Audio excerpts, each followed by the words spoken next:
다음 주에 한 번 더 훈련하겠습니다. 제가 계획하는 게 있어요. 여러분이 찬양할 때 발이 공중에 뛸 때까지 계획이 쫙 있는데 어디까지 갈 수 있을지 모르겠어요. 근데 오늘 약간 가능성을 봤습니다. 중등부 친구들한테 이 정도 하려면 1년이 걸려요. 고등부는 금방 되는 것 같아요. 네. 그래서 여러분이 찬양할 때 좀 즐거웠으면 좋겠어요. 기쁨으로 찬양할 수 있었으면 좋겠습니다. 할렐루야! 할렐루야! 네. 할렐루야! 네. 저기 미안합니다. 저기 청자켓 입은 친구. 네. 할렐루야 할 때 박수 한번 쳐주시면 고맙겠습니다. 할렐루야! 네. 제가 눈여겨보는 친구들 몇 명 있습니다. 네.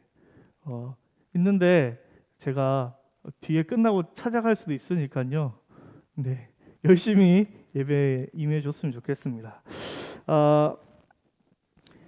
우리가 지금 지혜에 대해서 계속 말씀을 배우고 있습니다. 이제 말씀을 집중해야 됩니다. 지혜에 대해서 배우고 있는데 계속 똑같은 주제로 하다 보니까 참 힘들어요. 말씀이 점점 어려워지고 있습니다. 그래서 오늘 집중을 더 잘해야 돼요. 오늘 재밌는 내용이 아마 없을지도 몰라요. 그래서 말씀 집중하시고 쓸 수 있는 친구들은 필기하시고 하셨으면 좋겠어요. 지혜에 대해서 우리 배웠던 거 잠깐 복습하겠습니다. 우리가 지혜에 대해서 어떤 지혜에 대해서 배웠냐면 선악을 분별하는 지혜에 대해서 맨 처음 배웠습니다. 기억이 나나요? 네. 그리고 그 다음에 어떤 하나님을 아는 지혜에 대해서 배웠죠? 공의의 하나님을 아는 지혜에 대해서 배웠습니다. 여기까지 기억이 나야 됩니다. 선악을 분별하는 지혜, 공의의 하나님을 아는 지혜까지 배웠습니다. 그래서 이 선악을 분별하는 지혜와 공의의 하나님을 아는 지혜가 있는 사람은 혀로, 입술로 무언가를 해야 되는데 욥에 대해서 배우면서 이 지혜가 없는 미련한 자들이 어떻게 사는가에 대해서 배웠습니다.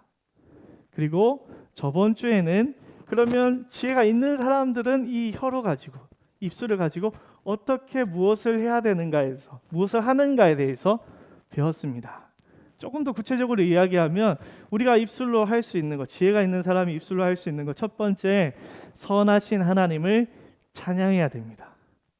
그리고 두 번째로 내 죄를 보고 하나님 앞에 회개해야 되죠. 세 번째로 공의의 하나님을 바라보면서 우리 가운데 하나님께로 난 새로운 의 예수 그리스도를 주신 그 하나님의 공의를 바라보면서 예수의 이름을 불러야 된다. 우리가 구원받기 위해서 예수의 이름을 불러야 된다라고 얘기했습니다. 그러면 이제 우리가 입술로 해야 될 것은 끝났어요.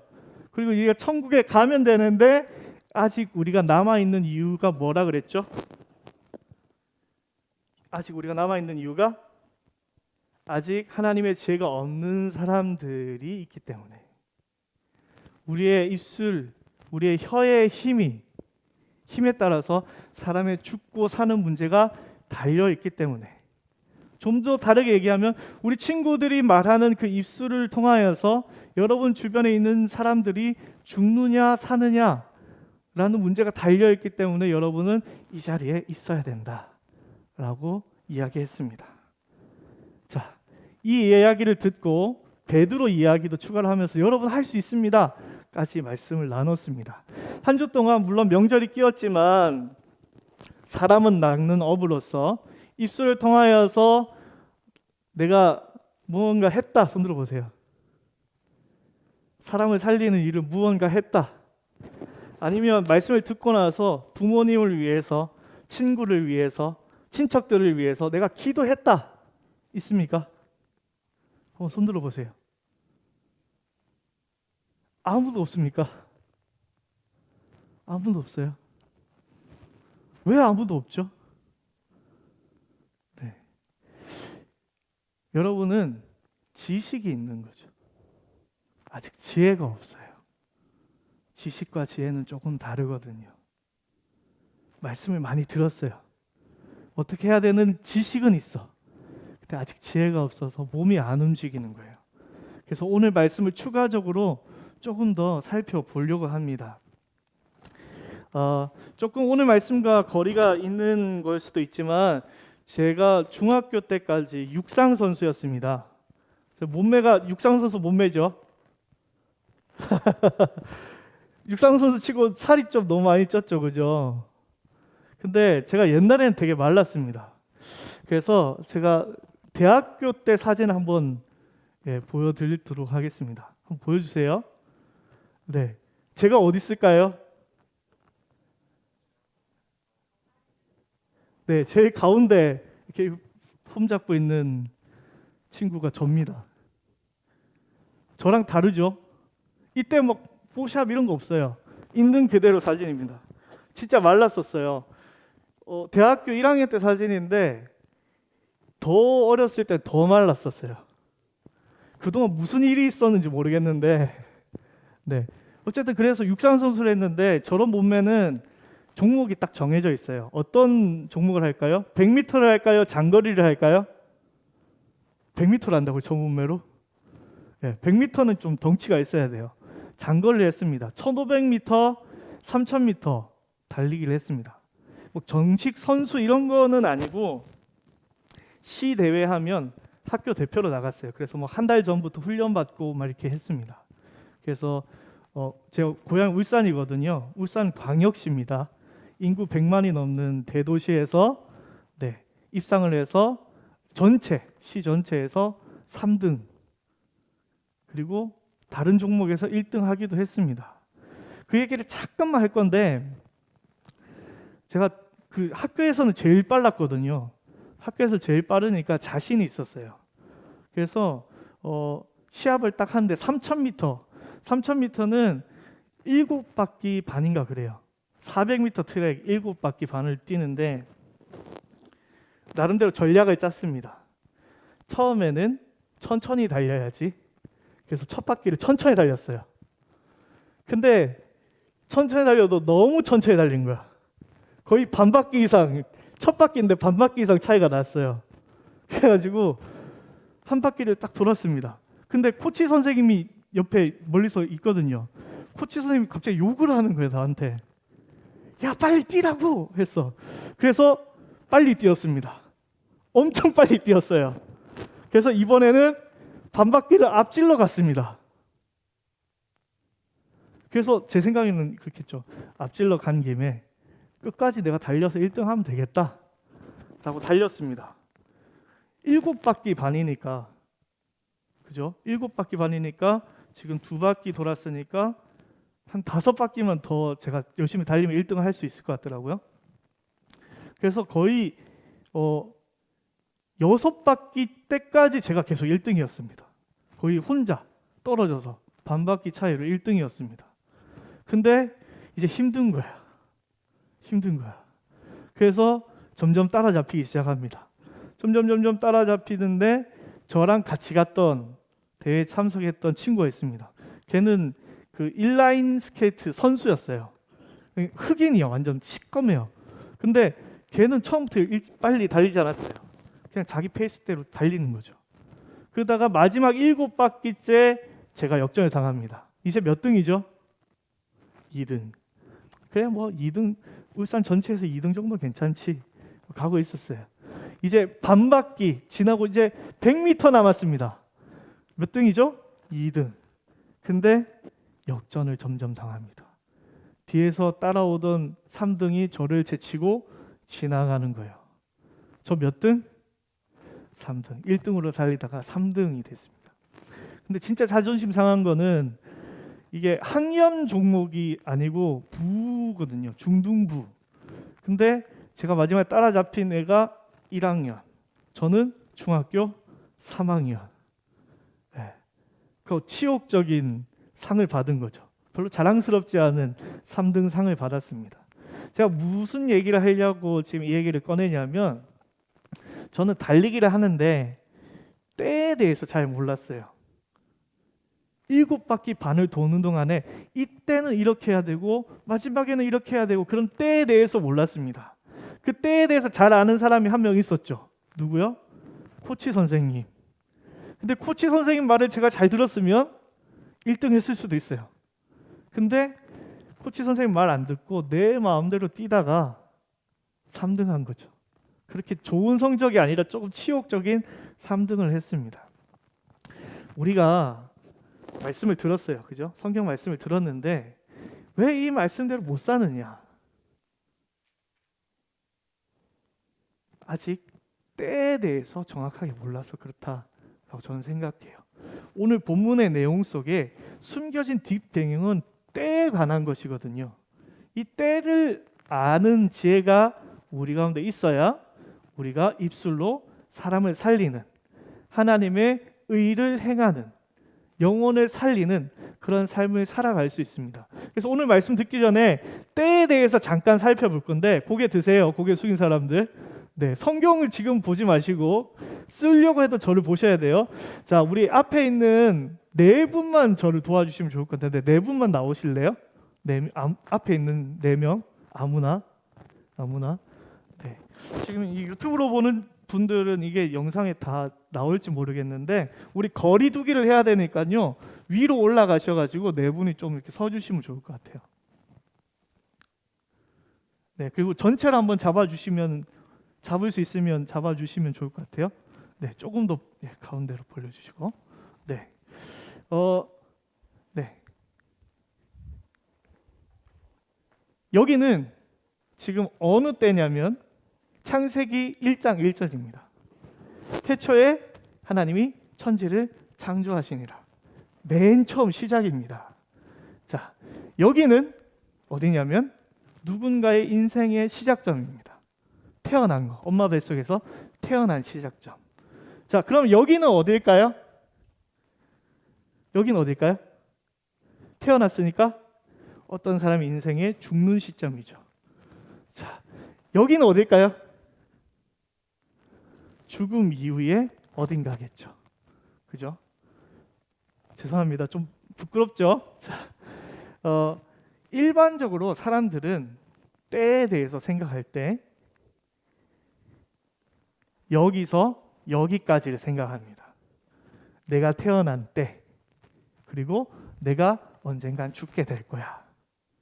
그죠? 시작이 있고 끝이 있다라는 건 교회 다니지 않는 모든 사람들도 다 알고 있습니다. 언젠가 내 인생이 끝나는 날이 있다라는 생각을 다 갖고 있죠. 그죠? 교회 다니는 사람도 우리가 언제 죽는 때가 있다라는 걸 알고, 교회 다니지 않는 사람도 이 때에 대해서 알고 있습니다. 그런데 교회 다니는 사람, 하나님이 주신 지혜가 있는 사람은 이 너머를 알고 있죠. 그죠? 죽음이 끝이 아니고 죽음 뒤에 무언가 더 있습니다. 그죠? 내가 태어날 때가 시작이 아니고 내가 태어나기 이전에 태초에 하나님께서 계획하신 시작이 있습니다. 그죠? 그래서 이 이해에서 삶의 차이가 와요. 여기서부터 여기까지만 생각하는 사람은 시간이 어때요? 엄청 짧습니다. 그래서 여기서 여기까지의 삶 속에서 내가 할 수 있는 걸 다 이루어야 돼요. 내가 누릴 수 있는 걸 다 이루어야 됩니다. 무슨 말인지 이해되시죠? 자, 이런 기준에서 고3 한번 손들어 볼래요? 고3? 네, 감사합니다. 네, 고3은 수능을 보통 보잖아요. 그죠? 고3은 뭘 해야 될 때죠? 고3은 뭘 해야 될 때죠? 다른 분이 대답하셔도 돼요. 고3은 뭘 해야 될 때죠? 공부해야 될 때. 저는 그렇게 얘기하고 싶지 않아요. 다들 그렇게 얘기하니까 나까지 그렇게 얘기할 필요는 없을 것 같고, 저는 이렇게 얘기합니다. 고3들 뭐 해야 될 때냐면 예배해야 될 때예요. 고3들 뭘 해야 될 때냐면 말씀 봐야 될 때예요. 고3들 뭘 해야 될 때냐면 기도해야 될 때예요. 저는 사실 잘 이해가 안 되는 게 제자 훈련 1학년, 2학년밖에 안 하더라고요. 고3 왜 안 해요? 임원들 왜 그런지 전 잘 모르겠습니다. 왜 1학년, 2학년이 임원하죠? 3학년 하면 안 되나요? 여러분 그런 생각 안 해봤나요? 고3은 공부해야 되는 때야. 누가 정한 거죠? 여기서 여기까지만 바라보는 사람들이 정한 거예요. 왜냐하면 시간이 짧거든. 고3이 어느 대학을 목표로 하다가 수능을 망쳤어요. 그럼 어떻게 돼요? 인생 패배자처럼 느껴지죠. 왜냐하면 시간이 점점 짧아지고 있거든. 시간이 여기서부터 여기로 점점 다가오고 있거든요. 근데 내가 고3에 그냥 대학교 들어갔으면 됐는데 1년을 놓쳐버렸어. 수능 며칠 남았죠? 277일 남았습니다. 미안해요. 고3들 미안해요. 미안해요. 내일 되면 276일 남는 거죠. 점점 짧아지죠. 이게 너무 압박이고 너무 스트레스가 되는 거예요. 사람들은 이 시간 사이에서 무언가를 이루려고 엄청 노력합니다. 왜냐하면 여기까지 시간밖에 모르니까. 끝이 오기 전에 내가 뭔가를 이루어야 되거든요. 서 있으시기 부담스럽죠?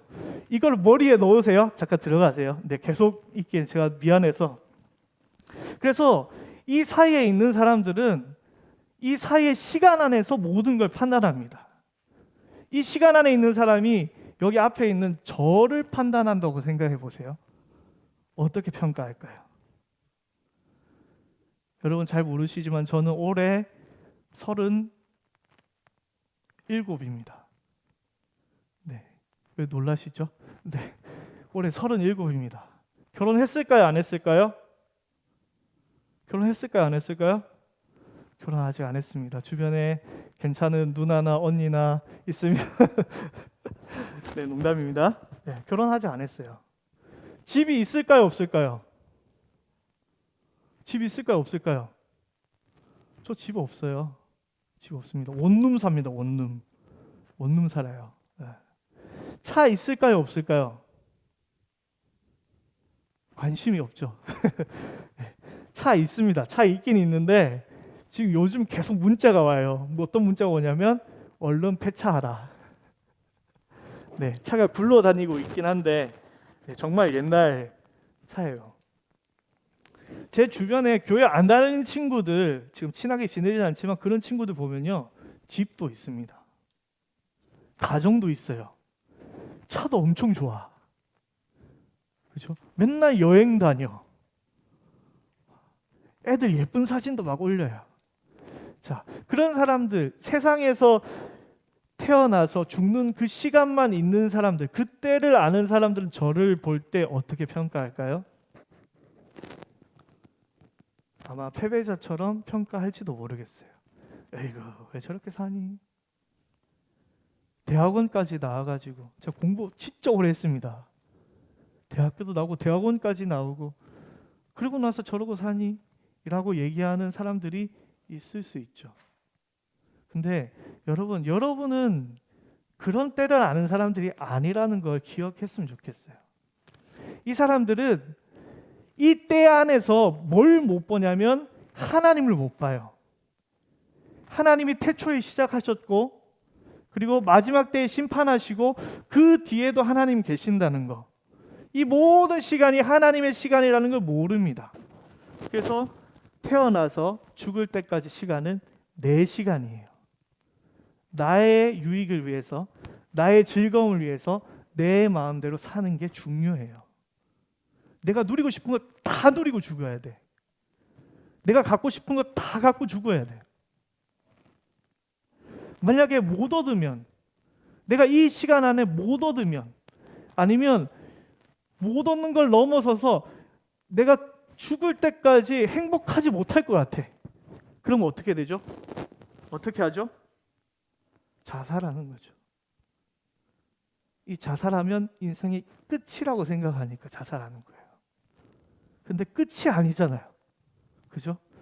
여러분 절대 주변 사람이 자살하게 냅둬서는 안 됩니다. 그죠? 자살하면 고통이 끝이라고 생각해서 자살하는데 거기서부터 더 큰 고통이 시작되니까 자살하면 안 됩니다.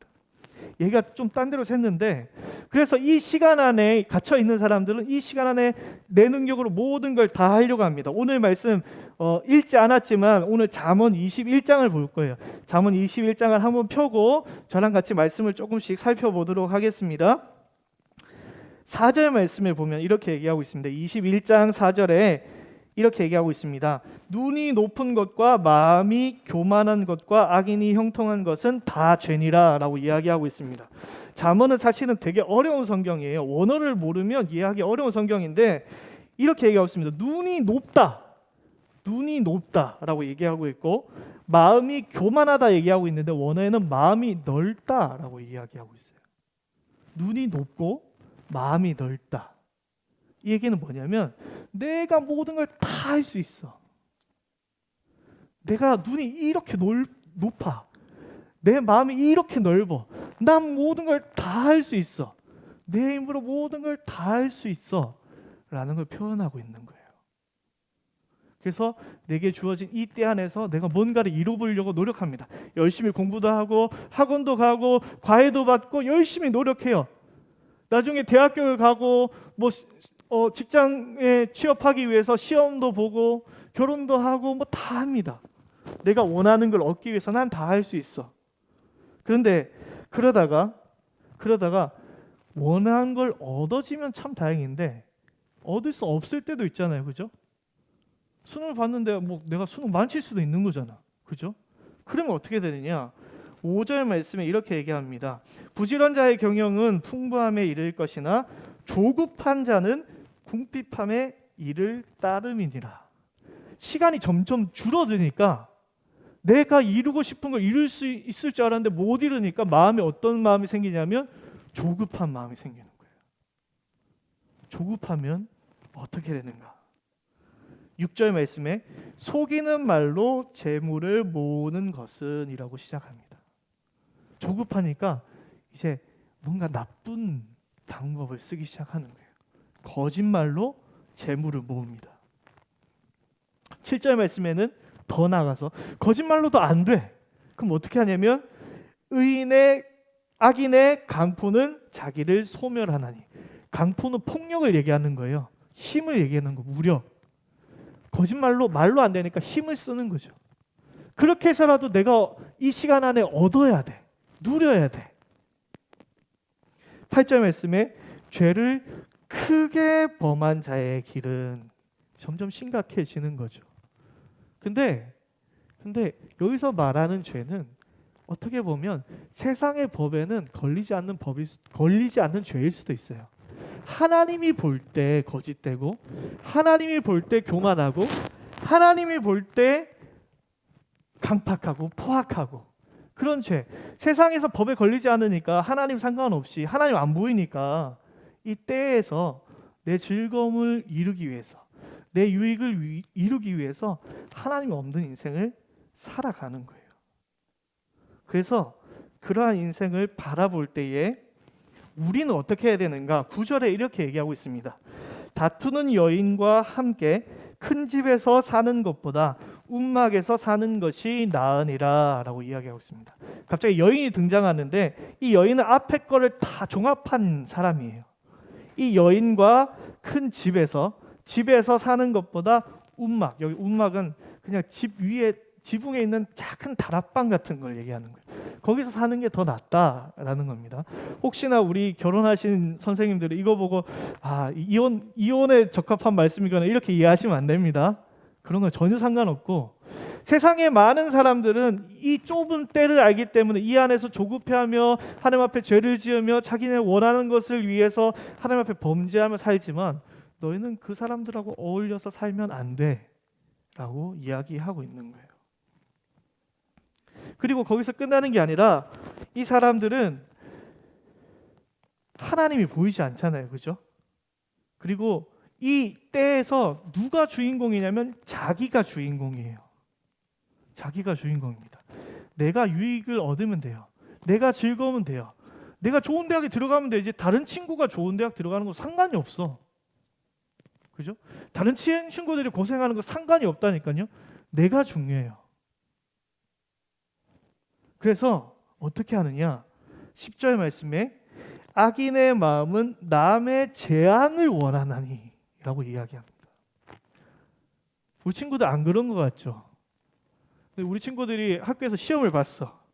시험을 봤는데 시험이 너무 어려웠어요. 그래서 내가 좀 많이 틀렸어. 많이 틀렸어요. 원래는 한 90 이상 점수를 받는데 이번에 한 85점이야. 근데 옆에 친구를 딱 봤는데 옆에 친구 60점이야. 왠지 모르게 기분이 좋아. 그런 경험 혹시 있나요? 있죠. 그죠? 다른 친구들보다 내가 잘 됐으니까 괜찮아. 다른 사람이 안 되기를 원하는 마음이 우리 마음 가운데 은연중에 있다는 거예요. 이 때의 시간에 갇혀 있는 사람은 그렇다는 겁니다. 그리고 13절에 이렇게 얘기합니다. 귀를 막고 가난한 자가 부르짖는 소리를 듣지 아니하며 라고 얘기합니다. 가난한 자는 어떻게 하냐면 도와달라고 얘기하겠죠. 그죠? 나에게 가진 것이 없으니까 있는 사람에게 도와달라고 할 겁니다. 내가 어떻게 뭐 나쁜 짓을 했건 뭐 착하게 살았건 부지런히 살았건 내가 주어진 때에서 내 즐거움을 얻었습니다. 그것이 창고에 쌓였습니다. 근데 가난한 사람이 와가지고 도와달라고 그래요. 어떻게 한다고요? 귀를 막는다라는 거죠. 지금 내가 살기도 이 시간은 너무 빡빡해요. 같이 나눌 여유가 없어. 그래서 귀를 막는 겁니다. 그런데 14절 말씀에는 이렇게 얘기합니다.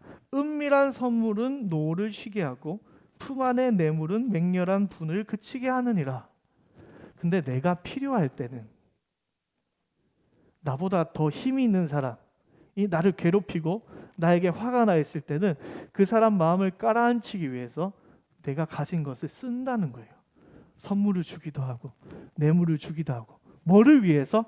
그 사람을 위해서가 아니라 나의 유익을 위해서, 나의 즐거움을 위해서. 17절 말씀에 연락을 좋아하는 자는 가난하게 되고 술과 기름을 좋아하는 자는 부하게 되지 못하느니라. 여기서 연락은 전화하는 거 아니고, 전화하는 연락이 아니고 즐거움, 파티 이런 걸 얘기해요. 파티를 좋아하고 술과 기름, 마시는 거 좋아하고 기름진 거 먹는 거 좋아하고 아니면 피부에 바르는 기름일 수도 있습니다. 나를 위해서 내가 가진 것을 마음껏 쓰기를 원하는 그런 사람, 성경은 지혜 없는 사람이라고 이야기하고 있는 거예요. 그러니까 모르겠습니다. 여러분 어떻게 생각할지 모르겠지만 힙합에서 얘기하는 플렉스 이런 거는 성경이랑 전혀 반대의 이야기죠. 내가 이 땅에서 내가 잘 먹고 잘 사는 거, 편하게 잘 사는 거, 즐기는 거, 그거는 성경이랑 먼 얘기예요. 미안합니다. 좋은 레스토랑 가가지고 맛있는 음식 먹으면서 나는 이게 행복이야 사진 찍어서 인스타에 올리는 거, 그렇게 성경적인 거 아닙니다. 그러면 우리는 뭘 해야 되느냐? 우리는 다시 아까 머릿속에 그 네 명을 생각해 보세요. 우리는 시작을 압니다. 그리고 우리 인생의 끝이 어떻게 되는가도 알고 그 다음도 압니다. 우리 인생의 끝, 죽으면 끝이 아니고 하나님 앞에 심판을 받는 자리예요. 그죠? 그 심판을 위해서 내가 이 세상에서 준비해야 되는 거죠. 하나님께서 부탁하신 거, 너희 입술로 다른 사람을 살리라 라고 우리 가운데 부탁하신 거를 심판할 때 물으실 거예요. 그죠? 그것을 위해서 우리는 준비하면서 살아가야 됩니다. 그리고 이 땅에서 내가 다 누리지 못한다고 할지라도 그 뒤에 더 좋은 것, 더 즐거운 것, 더 유익한 것이 있기 때문에 이 땅에서 설령 내가 그것을 누리지 못한다고 해도 괜찮은 사람들이 우리라는 거죠. 1절 말씀에 이렇게 얘기합니다. 왕의 마음이 여호와의 손에 있음이 마치 본물과 같아서 그가 임의로 인도하시느니라 라고 이야기합니다. 이 세상에서 제일 권력 있는 왕도 하나님께서 마음대로 하신다. 하나님의 뜻 아래에 있다 라고 1절에 얘기하고 있고, 그리고 맺는 마지막 절 31절에는 뭐라고 얘기하고 있냐면 싸울 날을 위하여 마병을 사람들은 예비하거니와 말을 예비하거니와 이김은 승리는 여호와께 있느니라 라고 이야기하고 있습니다. 왕이 아무리 강해도, 세상에 사람들이 전쟁을 위해서 아무거나 열심히 다 준비를 해도 결국에는 하나님의 뜻대로 된다라고 말씀하고 있는 거예요. 우리는 이걸 알고 있잖아요. 그죠? 누가 심판하죠? 하나님이 심판합니다. 우리가 태어날 때부터 하나님께서 계획하셨고 하나님께서 심판하시고 하나님께서 우리의 인생을 인도하시기 때문에 이 모든 시간의 주관자는 하나님이시기 때문에 모든 것은 하나님의 뜻 안에서 이루어진다라는 걸 우리는 알고 있습니다. 그리고 2절 말씀에 무엇이라고 얘기하고 있습니까? 사람의 행위가 자기 보기에는 모두 정직하여도 여호와는 마음을 감찰하시느니라. 사람들은 여기 밑에 읽었던 우리가 아주 나쁜 사람이라고 생각했던 사람들마저도 자기 스스로 볼 때는 난 괜찮은 사람이야 라고 생각할 수 있습니다. 근데 하나님께서 어떻게 하시냐면 그 사람들을 다 감찰하고 있습니다. 자로 잰 듯이 삐져나온 게 없나, 죄가 없나 판단하신 하나님, 우리 공의의 하나님, 선악을 분별하시는 하나님 이미 다 알고 있죠, 그죠? 하나님의 마음에 우리가 든 사람이 되어야 되는데 우리가 심판대 앞에서 자유롭지 못하다는 걸 우리는 알고 있습니다. 그래서 하나님이 기뻐하시는 게 뭔가 우리는 깨달아야 되는데 3절 말씀에 이렇게 얘기합니다. 공의와 정의를 행하는 것은 제사 드리는 것보다 여호와께서 기쁘게 여기시느니라 라고 이야기하고 있습니다. 제사 드리는 것보다 하나님의 공의와 정의를 행하는 것을 하나님께서 기뻐하신다. 그것을 택하신다 라고 이야기하고 있습니다. 우리는 이 말씀을 잘 들어야 돼요. 여기서 말하는 제사는 희생 제사예요. 우리가 뭔가 잘못했을 때 하나님 도와주세요. 내 힘으로는 구원을 받을 수 있는 힘이 없습니다. 예수님의 은혜 없이는 나는 살아갈 수 없어요. 일주일 동안 내가 열심히 살아보려고 했는데 오늘도 실패하고 왔습니다. 하나님 죄송해요. 하나님 용서해 주세요. 라고 제사하는 그 제사도 우리 가운데 필요합니다. 그죠? 우리가 회개하는 거 중요해요. 그죠? 근데 하나님께서는 뭘 더 원하시냐면 우리가 그것을 뛰어넘어서 공의와 의를, 정의를 행하기를 원하신다는 거예요. 다시 쉽게 얘기할게요. 맨날 죄 짓고 와가지고 하나님 잘못했어요 라는 걸 하나님께서 진짜 원하시는 게 아니라 거기를 뛰어넘어서 하나님 저기 죽어가는 사람을 위해서 내가 헌신하겠습니다. 저기 죽어가는 사람을 위해서 내가 살겠습니다 라고 얘기하는 걸 하나님께서 기뻐하신다라는 거죠. 우린 그것을 향해서 나아가야 됩니다. 왜냐하면 우린 때를 아는 사람들이니까. 그래서 이 때를 아는 사람들은 자기 마음대로 사는 사람들이 아니라 20절 말씀에 이렇게 얘기합니다. 지혜 있는 자의 집에는 귀한 보배와 기름이 있으나 라고 이야기하고 있습니다. 미련한 자도 아까 술도 있고 기름도 있고 다 있었습니다. 근데 지혜 있는 자의 집에도 보물이 있습니다. 포도주일 수도 있어요. 그리고 기름이 있습니다. 왜 갖고 있죠? 이 때 안에 갇혀 있는 사람들처럼 나를 위해서 마음껏 쓰면 되는데 왜 가지고 있죠? 정의와 공의를 행하기 위해서. 나의 기름이 필요한 자를 위해서 쓰기 위해서. 나의 보물이 필요한 자를 위해서 쓰기 위해서 가지고 있는 거예요. 26절에 이렇게 얘기합니다. 어떤 자는 종일토록 탐하기만 하나 의인은 아끼지 아니하고 베푸느니라. 왜냐하면 그게 이 땅에서 내가 해야 될 일이니까. 내가 이 땅에서 즐기는 게 중요한 게 아니라 하나님 만날 그날이 중요하니까. 내게 주신 사명이 중요하니까 나는 세상 사람들과 다르게 살아가는 거예요. 19절 말씀에 아까 9절 말씀과 비슷한 말씀이 다시 한번 나오는데 다투며 성내는 여인과 함께 사는 것보다 광야에서 사는 것이 나으니라 라고 이야기하고 있습니다. 광야에서 산다는 건 혼자 산다는 걸 이야기해요. 내가 주님 뜻대로 살기 위해서 왕따로 사는 게 오히려 낫다라고 이야기하고 있는 거예요. 세상 사람들이 다 이 때에 갇혀서 그렇게 산다고 우리는 그렇게 살면 안 됩니다. 우리는 더 넓은 때를 알고 있으니까. 하나님의 때를 알고 있으니까. 이런 사람들은 결국에 어떻게 되느냐? 이 말씀 읽고 말씀을 정리하도록 하겠습니다. 22절 말씀에 이렇게 얘기하고 있습니다. 지혜로운 자는 용사의 성에 올라가서 그 성이 의지하는 방벽을 허느니라 라고 이야기하고 있습니다. 갑자기 용사가 등장하는데 미련한 사람들이 열심히 성을 쌓았습니다. 자신들이 신뢰하는 성을 쌓았습니다. 자신이 즐길 수 있는 것 저축했습니다. 모았습니다. 지위도 쌓았습니다. 내가 누릴 수 있는 거 쌓아놨습니다. 이것을 신뢰하고 있었습니다. 그리고 우리를 막 놀리는 거죠. 너희 그렇게 살아도 아무 소용없어. 왜냐하면 죽으면 끝이거든. 그러니까 이 땅에서 즐겨야 돼. 바보 멍청이처럼 그렇게 살지 마 라고 놀리는데, 결국에는 어떻게 되냐면 우리가 그 성벽을 올라가서 그들이 신뢰하고 있는 그 성을 허문다. 우리가 승리한다.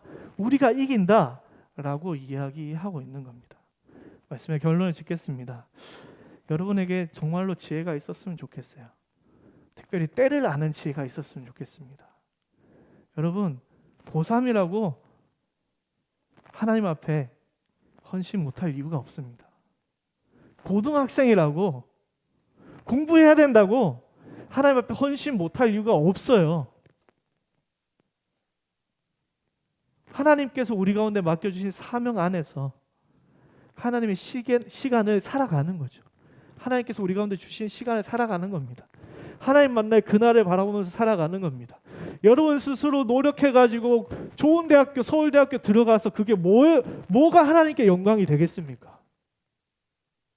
여러분 열심히 예배 안 드리고 말씀도 안 보고 내 스스로 열심히 학원에서 공부해가지고 전교 1등 했습니다. 그게 뭐 하나님과 관계가 있습니까? 그건 자기 인생을 사는 사람들의 영광이죠. 여러분 공부할 때 여러분 공부를 통해서 어떻게 하나님께 영광 돌리겠습니까?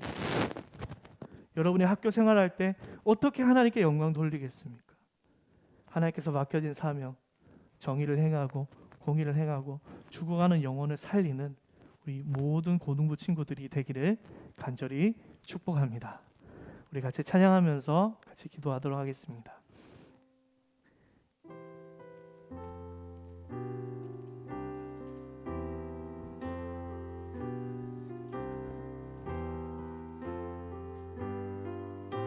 우리 믿음의 고백을